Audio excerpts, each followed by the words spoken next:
Hey, what's up everyone, and welcome to the School of Personal Finance. So we have a nice little summer rally going on right now. The markets had a good bounce off of the June 16th lows just a little bit over 30 days ago. So in this video, we'll talk about if we think a bottom is in, if we think this rally could continue. We'll also talk about what's going on out there in the economy with the housing market, with commodities, gas prices, inflation, and just give a general update and also talk about if there's anything that you should be doing or what you should be focusing on as we kind of navigate through these, murky waters of recession talk and just all the uncertainty that's going on out there. All right, let's get to it. All right, so real quick before we get started, head over to schoolofpersonalfinance.com, download my free budget template. Also, follow me on TikTok. I just started on TikTok a couple of weeks ago. Also on Instagram, richmccormick04, and LinkedIn. Come connect with me on LinkedIn. I'm posting over there daily. All right, so let's start with the stock market. We've had a nice little bounce off of those June 16th lows, and that's leading to a lot of discussions around, is the bottom in? Have we seen the worst of it? And now things are going to start moving in the right direction. And I'm always saying, you have to turn out the noise. Nobody knows what is going to happen in the future, but I'm always willing to share my opinion for what it's worth, which I don't think is very much. But my opinion right now is that bear markets, you could have great rallies during a bear market, right? So things could all of a sudden change pretty quickly where everybody's feeling very optimistic and we get a nice rip higher and it starts sucking people back in where we start to think, oh, the markets are going to move, clear skies ahead and we're going to keep on going higher. And then, all of a sudden you just get whacked back down to reality and things take a leg downward. My opinion, that might be where we are headed in the future. I don't feel it's all roses going forward from here. With bear markets, they could last a very long time and we could have these very sharp rallies during that period. So again, nobody knows what's going to happen in the future, and I'm not in the prediction game because it's a loser's game, but I don't feel great about this market. So that's just my general opinion. But let's look at some numbers and see how this market has bounced, how it's performed, what the numbers look like year to date, and try to gauge an idea of what we might be able to expect going forward. All right, so I'm gonna share my screen with you and we'll look at some performance numbers. So now if we start by looking month to date, we could see that the NASDAQ, it is up over 10% over the last month. The S&P 500 is up almost 8%, the Dow Jones 6.7%, and I always like to throw in the Vanguard Total Stock Market ETF because so many people use that as their core holding, and that's up just under 8% over the last month. So if we zoom out and we look year to date, right, we could see that, it's still not too beautiful year to date, but at least it's better than it was just a month ago. But the NASDAQ is still down 24%. The S&P is still down just about 17%. The Dow down a little over 12%. And the Vanguard Total Stock Market Index is down just about 18%. So overall in your portfolio, you're still feeling the pain. Year to date, you are pretty much 20% off the highs, depending on what funds you're invested in. If we zoom out, it's always good to put things into perspective, right? So if we zoom out and we look at like a 3-year period, it still is just a rosy picture, right? The longer we go out, the better things start to look. That's why I'm always talking about not focusing on the short-term movements in the market and how investing, it is a long game that you play. Like even if we have more pain ahead, it is okay because you're going to continue to buying through your retirement accounts or through dollar cost averaging, where you're going to be, investing in brokerage accounts or Roth IRAs, traditional IRAs. And over the long term, these markets, they tend to move higher. The US economy, it tends to expand and markets go higher. So short-term pain hopefully is going to result in long-term gain. But again, nothing's guaranteed with the markets, right? And that's why there's always risk involved with investing. But if we look 3 years out, we could see the NASDAQ has outperformed everything, up over 46% over the last 3 years.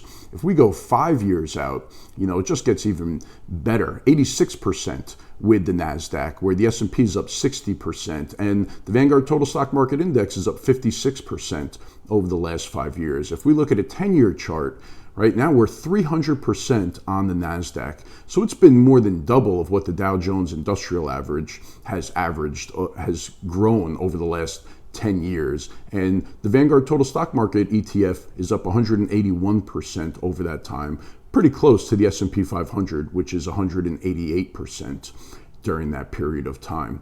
Another thing that I like to look at is the growth of $10,000. So over the last 10 years, if you would have started 10 years ago with 10 grand and you put it into the NASDAQ, you would have 4x'd your investment. It would be worth $40,000 right now. And the other three are significantly below that, right? The S&P 500, 28,000, the Vanguard Total Stock Market Index, 28,000, and the Dow Jones, 24,000. Over the last 1 year, it's not as rosy of a picture, right? So over the last 1 year, you are down in each of those, and the NASDAQ has performed the worst. Your $10,000 investment would only be worth $8,320 at this point. So you would have, you'd be down a little over 17% over that last 1 year, over that last 12-month period. But this is why you need to be diversified. We just don't know from 1 year to the next or over 3 years or 5 years what's going to outperform, what's going to do the best. Like the NASDAQ has obviously done the best over the last 10 years, but that doesn't mean that it's going to do the best over the next 10 years. It might be international stocks that do very well over the next few years or 5 years or whatever. Or we might go back to dividend plays or value investing, energy. Those might be the outperformers over the next 5 years or 10 years, and it might not be technology. But you want to have a piece of all of this to build a diversified portfolio because we just don't know what's going to happen in the future. Another thing that I like to look at is the percent off the all-time high. So as we can see, the NASDAQ is still about 26% off of its all-time highs. Whereas, the Dow Jones is only a little bit over 13% off of its all-time highs. So that has definitely hung in better during this market downturn than the tech-heavy NASDAQ has. And the S&P, 17% off the all-time high right now. If we look at what it was at the lows on June 16th, the NASDAQ was almost 34% off of its all-time highs. All right, so let's switch gears and talk about housing for a minute. So there was just a report that came out that mortgage applications are at the lowest level it's been in 22 years. And interest rates, they've come down a little bit over the last month, but we're still at 5.75% on a 30-year fixed rate mortgage. And home prices, it's starting to soften, but they're still pretty elevated. And inventory, there's not a ton of inventory, but there is more and more coming on. It is starting to grow.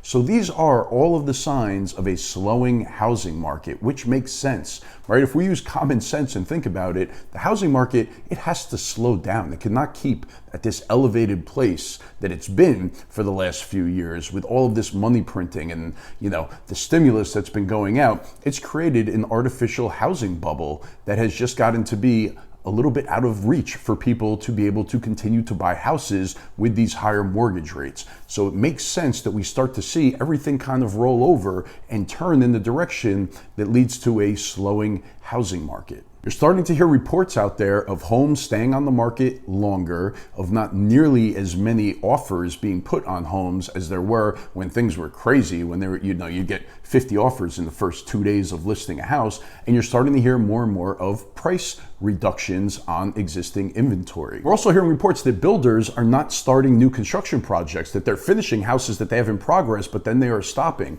So there's talk that we're going to see big price reductions on new construction, especially in very hot areas. So all this leads me to believe that we're going to start seeing the housing market cool off. Now, I don't think it's going to crash. I don't think all of a sudden all the homes are going to be on sale 30% from where they are right now, but I do think that we're going to see prices soften, and it is going to become more and more of a buyer's market. So if you are a first-time home buyer out there, I've been preaching patience all year for 2022, and I'm going to continue with that theme, but I do think that you will be able to find some deals out there, especially on new construction projects where the prices are just going to be, brought down, and they're going to start throwing incentives out there for people to buy these homes. Hopefully, mortgage rates will start to creep back down and make these homes more affordable, but the combination of existing inventory, builders trying to get rid of inventory, and mortgage rates starting to move down a little bit, it could create a nice opportunity for those people that have just been stuck on the sidelines, that haven't been able to buy into this, craziness of a housing market that we've been living in the last few years. With inflation, there's a lot of talk that we just hit peak inflation, that 9.1% reading was going to be the highest that we're going to see. And maybe they're right, because we have seen gas prices falling, oil prices falling, just commodities in general, lumber, copper, all of these prices have come down a lot over the last month. So hopefully we are headed in the right direction as far as inflation goes. But I feel like there's a lot of pain out there, that people are still, and I'm experiencing it as well, that prices are still crazy for groceries, just for the cost of living, going out to dinner. People are definitely starting to tighten up a little bit and make decisions based on these inflated prices. I know I'm doing it as well. I mean, I've joked in other videos, that steaks are not on the menu here in my house anymore. Now it's chicken legs, right? We've reduced our expenses on groceries, even though I feel like we're kind of spending the same, we're just getting lower quality stuff. Just in general, going out to dinner, we're doing it much less these days. I think people across the country are doing that, and they're really rethinking, and they're substituting, and they're changing their spending habits, because we've all kind of had enough of it. I've had enough of it. I just made a post on LinkedIn the other day about I went to a Yankee game, and I just couldn't get over, the cost of a 24-ounce beer was like $17. A cheeseburger, which was, not as good as one that I could make on my barbecue in the backyard, it was $16. A Pepsi for my son, which wasn't even that big of a Pepsi. I mean, I don't know, maybe it was 24 ounces or whatever. It was like $9. Like, who wants to do that anymore? I don't want to spend that money anymore. And I think people across the country are feeling the same way. So everybody pulls back. I mean, this is how we go into a recession, right? Because all the companies, profits go down, sales go down, GDP goes down, and we start to shrink our way into a recession. And it seems like that is what is going on right now. But we might have hit peak inflation. So hopefully we're kind of on the downswing, and prices will eventually start to follow. And as for what I think you should be doing right now, my message has stayed pretty consistent throughout this year. I think you need to be patient. I wouldn't make any big moves. I would stick to my financial plan and try to accomplish whatever savings goals I set out at the beginning of the year. So if that's maxing out your 401k or your Roth IRAs, your HSA, I still think it is a great year to do that, to dollar cost average throughout the year. But I wouldn't be making any tremendous moves during this time. Focus on your balance sheet, focus on your cash flow. Hopefully your income is staying nice and steady during this time. Build up those emergency reserves. I'm still a fan of I bonds. I think the rates are even going to go higher the next time that the rates change. So again, research on those. I made a couple videos on those. You do have to lock the money up for 12 months. You can only do up to $10,000 per individual into those I bonds, but they create a nice opportunity for excess cash that you have right now. And it also forces you to have some patience, right? Because you can't take the money out for those 12 months. But overall, I'm still not overly optimistic. I'm not crazy pessimistic either. Like, I do think as far as the downside goes, even in the stock market, 20% down from here, I think would be a lot. And that would create a good opportunity. But it could be somewhere in between where we are now and down 20%. Who knows? We could continue to go up from here. Nobody knows. That's why you have to continue investing for the long term and dollar cost averaging, and just continue doing your thing. All right, everyone, that is it for this one. I hope that you found that helpful. Please make sure to hit that like button if you enjoyed it. Hit the subscribe button if you are not subscribed already. Make sure to check out schoolofpersonalfinance.com, and I will see you again in the next one. Thanks.